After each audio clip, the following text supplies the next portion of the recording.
Na, sziasztok! Hadd mutassam be Maranellót, jelenleg itt vagyok. Kezdjük a Maranelló meglátogatását egy lovacskával. Igazi ágaskodó Ferrari. Hát a hegesztés minőségét döntsétek el ti, hogy ez megfelelő-e vagy nem. Itt van egy legyeske is. Na. És ezt készítették 2003-ban. Úgy tűnik valami kínai név van ott, Haixia, vagy valami ilyesmi. Na, tehát akkor innen fogjuk kezdeni a sétánkat. Ez a Ferrari gyár közvetlen közelében van, és itt van a szerviz kijárat, ahol konkrétan az az úriember éppen fotózott valahogy valamit visznek ebbe. Ja igen, ott van egy Ferrari. Mindig abban reménykednek, hogy valami hipertitkos, nagyon drága Ferrarit fognak fotózni, és képesek egész nap itt ülni. Ott van a gyár, nagyon szép belülről, pálmafákkal van teli. Hát és ha már itt vagyunk, akkor meg is mutatom a motorocskámat is. Na ő lenne az.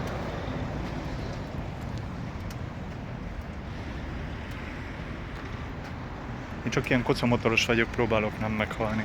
Na, menjünk tovább a Maranellói utunk során. Nézzük meg a főbejáratot. Na, jelenleg itt vagyunk a parkolóban.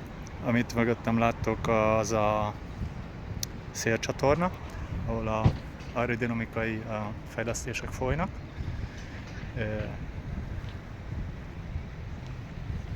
És itt van a főbejárat. A múzeum nem itt van, az teljesen máshogy van. 2 kilométerre innen van. Olyan 6-8 ezer ember dolgozik itt.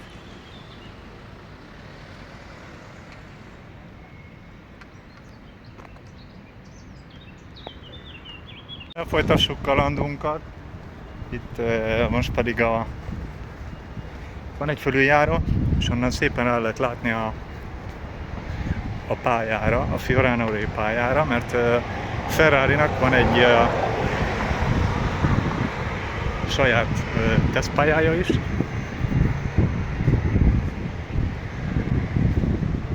Ott lehet megtekinteni mögöttem. Mindjárt egy kicsit föntebb megyünk.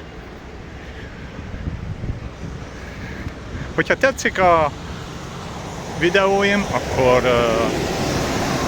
nyomjatok egy lájkot, iratkozzatok fel, mert fogok készíteni több videót a jövőben is, és próbálom minél érdekesebbé tenni ezeket a videókat. Na, ott látjuk a mögöttünk a pálya, és épp valami autót tesztelnek, vagy csak valami kőgazdagok nyomják a pénzt. Ott is volt, ezek valószínűleg ilyen tesztvezetők, lehet bérelni Ferrarikat, de majd azt is meg fogjátok látni. Na, itt van ez a mítikus pálya, aztán ha kérdésetek van, nyugodtan írjátok meg a kommentekbe, hogy Maranellóról szeretnétek valamit megtudni, és ha tudok, akkor válaszolok rá. Na, haladjunk tovább. Ezt itt a felüljáróról lehet megnézni, amelyik Modena felül jön. Itt vagyunk, megérkeztünk a következő megállóhoz. Ezt a vendéglőt szeretném ajánlani, hogyha valaki igazán echte Ferrari témás vacsorát szeretne. Ez egy jó vendéglő. Ez, ha jól tudom, Schumachernek a kedvence volt.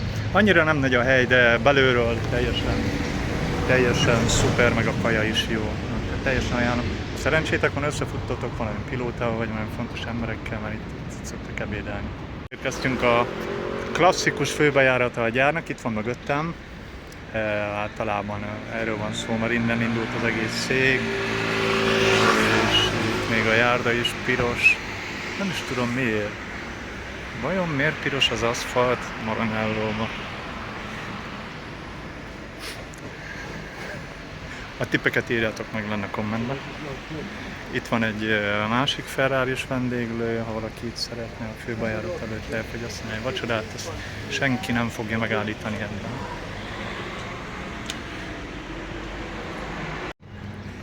Itt van mögöttem a Planet Hotel, és annak a földszintjén található a Planet kávézó, ahol ajánlani tudom nektek a aperitívót. Elég sok kaját adnak, tehát az árérték arányban nagyon-nagyon jó.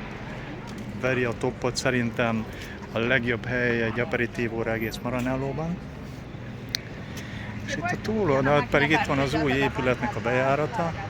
A tömeg vár valakire, vagy pilótára, vagy Leclercre, vagy a csapatkapitányra, de hát türelem rózsát teremni, fognak kijönni.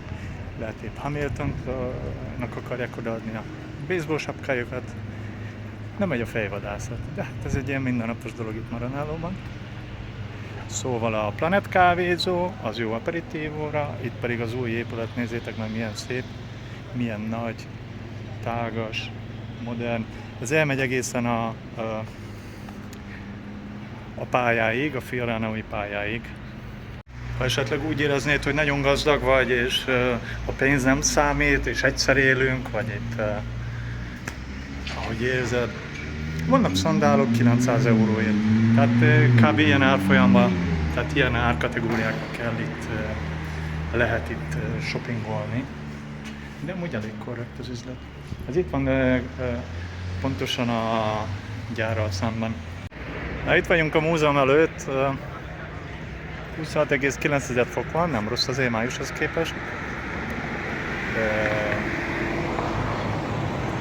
Ott lehet sorba állni. Aztán a múzeumot úgy lehet meglátogatni, hogy előre el kell jegyezni a jegyeket, olyan 30 euró a belépő. És mondom, hogy egy 3 nappal előtte le kell foglalni.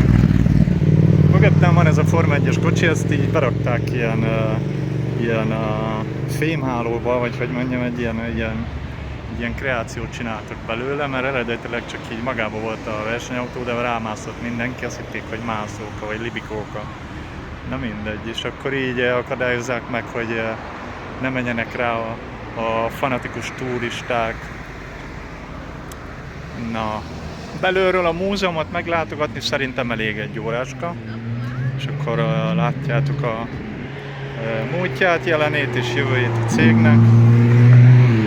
Mindenki teszteli a Ferrari-kat már itt. De most menjünk, nézzük meg akkor a Ferrari tesztelőhelyeket. De itt vagyunk, itt lehet Ferrari-kat bérelni. Vagyis, hogy nem csak itt, hanem itt is. Ezekből van vagy 3-4 hely, vagy akár 5 is, nem tudom pontosan. Úgy, olyan egy gyárban vannak, kb. Olyan 120 euróért lehet menni 20 percet. Nem rossz órabér, hogyha valakinek van egy Ferrari-ja. 360 euróért kérni egy órára, 3610 órára, de hát jó, egy nap 10 órát nem menne. De akkor is, óránként csak megy 20 percet, az is egy jó pénz van. Ezt helyett úgy hívják, hogy Auditorium Enzo Ferrari, és itt lehet megnézni a versenyt. Nem minden vasárnap, de amikor meg lehet, akkor be lehet jönni ingyen, és együtt nézni a többi Ferrari a szurkolóval a versenyt. És itt van egy fagyizó is még Maranellóban. Na, itt láthatjuk a polgármesteri hivatalt.